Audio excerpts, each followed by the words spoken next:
ฮัลโหลมือนี้ห้องพวกเจ้ามาประชุมกันเพื่อจะให้ประชาชนรู้คำแนะนำการเปลี่ยนแปลงสิทธิ์นำใส่ที่ดินของพนักงานที่ดินเมืองเพิ่นจะได้มาเฮ็ดเวียกอยู่น้ำพวกเฮา3 มื้อดังนั้นนายบ้านขอให้ประชาชนทุกคนให้ความช่วยเหลือและความมือกับพวกเพิ่นเด้อสบายดีมื้อนี้ที่ว่าพวกข้าพเจ้าเฮ้ยมาบอกจางก็บ่เสือหรอกให้เปลี่ยนแปลงนำใส่ไปที่ดินอีหยังเดี๋ยวก็เสียภาษีเสียเงินอีกปะโธแม่นที่ว่าเชียวโอ้ยตัวเสือเฮาโลดนะบักสีหมู่เฮานี่น่ะมันยังฮู้ดีกว่าผู้อื่นอีกมันเว้าให้เราฟังตอนมันขายดินให้เฮา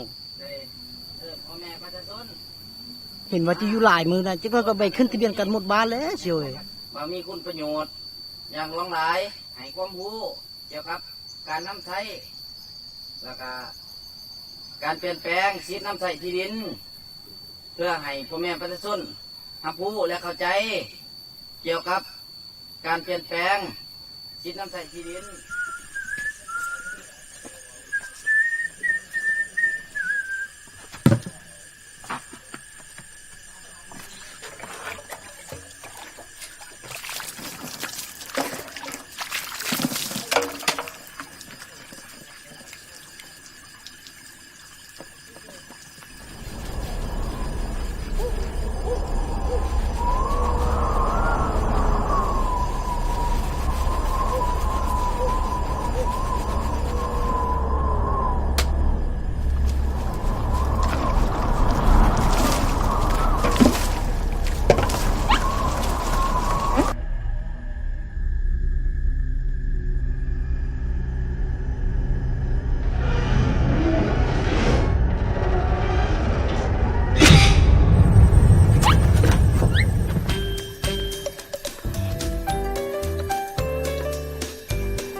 จันหวะ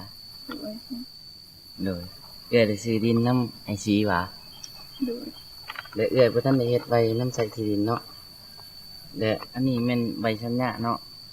และให้เอาไว้ชัญญากับใบเสียภาษีไปทางกันเมืองเด้อเพิ่นเพราะว่าเมืองเพิ่นสิได้เฮ็ดใบเปลี่ยนแปลงสิทธิ์น้ำใส่ที่ดินให้แต่ถ้าอันไอซีเพิ่นไปน้ำขอบใจหลายๆเด้อเจ้ามาทำการและมอบสิทธิ์ให้คอยไปเล่นเอกสารเพื่อเปลี่ยนแปลงสิทธิ์นำใช้ที่ดินมีอื่นนี้ก็สิไปเล่นเอกสารที่ห้องการที่ดินเมืองเป็นยังเนาะ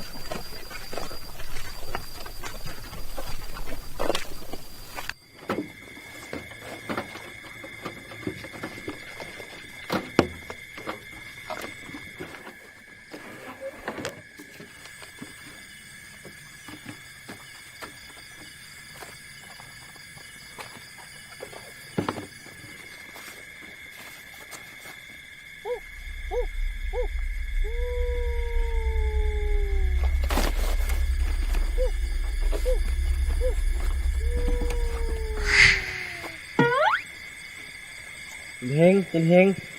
วัดเฮานั่นนี่เบิ้นคิดยังนำหาบ่นี่เจ้านี่ยานที่บ้านเด็กน้อยตัวหูมันขึ้นมันก็ชั่วโมงนะ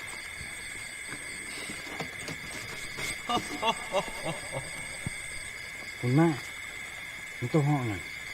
เขาไปในห้องยังนะสู้มาเห็นยังออกไปเดียวนี้เฮ้ยพี่น้อง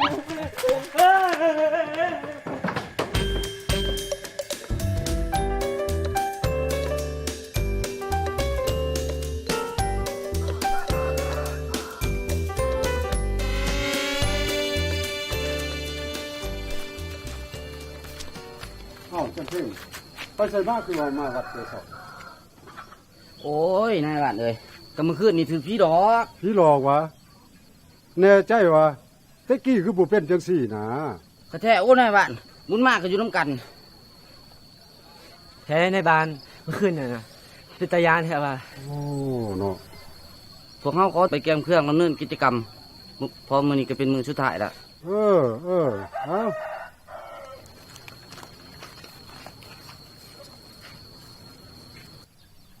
โอ้ยดีใจเด้เขาได้จดทะเบียนเปลี่ยนแปลงสิทธิ์นำใช้ที่ดิน บัดนี้ดินไปนาของเท้าสี่มันก็เป็นของคอยเรียบร้อยแล้ว โอ้ไม่หรอดินไปนาต้นน้องมองเห็นหรอไม่แล้ว อ้าวจันเจ้าว่าแนวใดเจ้าว่าดินปลายหน้าไม่ดินของเจ้าซั่นวะ ไม่แล้ว อันนั้นเป็นดินข่อยใดเจ้าสิมาตู้ไว้แบบนี้บ่ได้ไดข่อยบ่ยอม เจ้าบ่เชื่อหวะคอยสิเอาเอกสารมาให้ไอซีเอกสารให้คอยพร้อม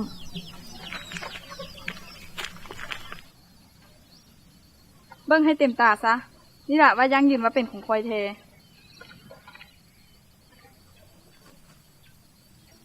เจ้าเฮ็ดแนวนี้มันบ่ถูกต้องเด้ข่อยสิลองไปถามในบ้านเบิ่งว่าดินตัวนั้นสิเป็นของไผระหว่างเจ้ากับข่อย ไปก็ไปตัวไปฮักสิฮู นี่นะในบ้าน ดินปลายหน้าที่ข่อยซื้อกับหมอสีนี่นะเป็นหยังมันจึงกลายเป็นของนางจันทั้งที่ข่อยซื้อกับหมอสีแท้ ในบ้านมันเป็นดินของคอยเท่ๆใด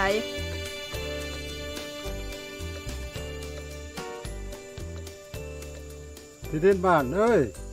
เบิ่งดูนี่สิแก้ไขแนวใดนี่ อ้าวขั้นตอนที่พวกเจ้าซื้อ พวกเจ้าบริเหตุการซื้อขายถูกต้องตามกฎหมายบ่ ๆบ่แหละ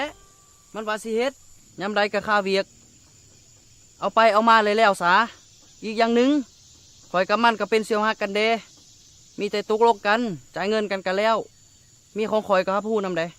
หันแล้วตอนเพิ่นลงมาเผยแผลการโอนสิทธิ์นำใส่ที่ดิน เจ้าพัดบ่สนใจ ก็ย้อนความมาง่ายของเจ้าหันแหละ คันสั้นข่อยสิไปนำเอาหมอสีมาเว้ากันให้มันฮู้เรื่อง เท่าสีมันไปเวียงเด้อเด้โอ้ยจะเป็นมันยากเด้อเนาะคันสั่นทางบ้านพวกเฮาสิได้ติดต่อมันเบิงเพื่อจะให้มันลงมาร่วมกัน และหาวิธีการแก้ไข ในกรณีนี้ เจ้าเองก็บ่มีเอกสารอย่างเลย แต่นางจันเล่าพันมีใบตาดินอย่างยืนคักแน่คันเว้าเรื่องกฎหมายแล้ว เจ้าก็มีแต่อัปประโยชน์เท่านั้น เบิงคันมันสำนึกผิดได้ มันจะส่งเงินเจ้าก็มี โอ้ยตายข่อยสิเฮ็ดแนวใดดีในบ้านช่วยข่อยแด้ คอยก็เสียใจที่เป็นแบบนี้ แต่คอยก็บ่ฮู้ดอก แต่พนักงานที่ดินเมืองเพิ่นแนะนำมาแนวนี้คอยก็เลยไปจดทะเบียน เปลี่ยนแปลงสิทธิ์นำใช้ที่ดินคอยก็เลยได้ใบตาดินมานี้ โอ้ยสาธุเด้อหมอสีมันฮู้คืดแด้เฮาจึงสิได้เงินคืน อ้าวคอยก็ยินเขาว่าก็เจ้านี่ตัวมีดินหลายตอนอยู่ในบ้านนี่นะ เจ้าแม่นแล้ว คือดินแต่ละตอนที่เจ้าซื้อขาย เจ้าได้จดทะเบียนหรือบ่คันบ่นั้นมันจะเสียไปละเมื่อเป็นจังซั่นแล้วสิให้ที่ดินบ้านนี้ มาแนะนำว่ามันมีความสำคัญคือจังได ไอ้ใจเอ้ยน้องสีอธิบายให้ฟัง ดินตอนใดที่อายขึ้นทะเบียนที่ดินออกใบตาดิน และจดทะเบียนที่ดินเป็นของอายแล้ว และบ่ได้มีการเปลี่ยนแปลงสิทธิ์นำใช้ที่ดินแม่นบ่จำเป็นต้องขึ้นทะเบียนอีก แต่ถ้าหากว่าดินตอนใดที่อายเป็นผู้ซื้อหรือว่าผู้ขาย โดยที่มีการเปลี่ยนแปลงสิทธิ์นำใช้ที่ดิน เป็นต้นแม่นโอนตอนดินโฮมตอนดินหรือว่าแบ่งแยกตอนดิน แม่นอายจะต้องได้ขึ้นทะเบียนไหมเพราะว่าการเปลี่ยนแปลงสิทธิ์นำใช้ที่ดินนั้นบ่ได้สิ้นสุดอยู่บอนแต่ว่าเฮ็ดสัญญาซื้อขายนำกันเท่านั้นได้อายยังจะต้องได้ไปจดทะเบียนเปลี่ยนแปลงสิทธิ์นำใช้ที่ดินอย่างถูกต้องตามกฎหมายอีกและการเฮ็ดแนวนี้ก็แม่นเพื่อป้องกันบ่ให้มีการเสียสิทธิ์และก็บ่ให้มีข้อขัดแย้งเกิดขึ้นคือแนวนี้แหละ โอ้แม่นได้เนาะคันสั้นข่อยสิไปส่วนตู่จ้อยปลาลอยนางดีลุงหมีแล้วก็เท้าสวรรค์เอาเอกสารเกี่ยวกับการซื้อขายไปขึ้นทะเบียนเดี๋ยวนี้แหละ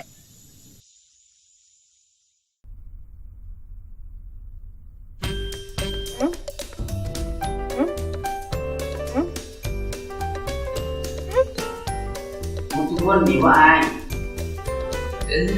เห็นแล้ว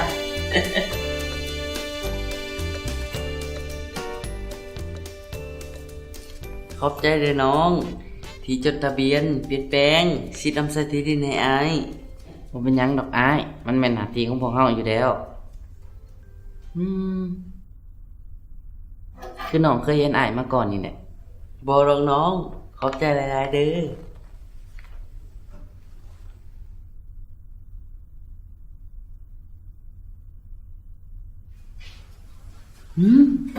มันคือจิบ่จื้อเฮาได้ดอกติ การจดทะเบียนนิติกรรมเกี่ยวกับที่ดินแม่นการบันทึกทุกการเคลื่อนไหวการเปลี่ยนแปลงสิทธินำใช้ที่ดินเข้าใส่ปึ้มจดทะเบียนนิติกรรมอยู่ห้องการทรัพยากรธรรมชาติและสิ่งแวดล้อมเมืองเทศบาลตามการมอบหมายของแผนกทรัพยากรธรรมชาติและสิ่งแวดล้อมแขวงนครหลวงเพื่อติดตามสภาพการเคลื่อนไหวและการเปลี่ยนแปลงของที่ดินนั้นกฎหมายว่าด้วยที่ดินฉบับเลขที่ 04/สพสลงวันที่21ตุลา2003มาตรา51การจดทะเบียนนิติกรรมเกี่ยวกับที่ดินการจดทะเบียนเปลี่ยนแปลงสิทธินำใช้ที่ดินแม่นการเปลี่ยนแปลงผู้มีสิทธินำใช้ที่ดินซึ่งได้พิสูจน์หลักฐานเกี่ยวกับขอบเขตแดนสิทธิใช้ที่ดินและสิทธินำใช้ที่ดินการจดทะเบียนเกี่ยวกับสิทธินำใช้ที่ดินแม่นการเฮ็ดสัญญานิติกรรมเกี่ยวกับที่ดินภายหลังได้รับใบตาดินแล้วเช่นการเช่าการค้ำประกันเพื่อกู้ยืมเงินหรือเอาไปเป็นหุ้นและอื่นๆแผนภาพการจดทะเบียนสัญญาและนิติกรรมต่างๆเกี่ยวกับที่ดิน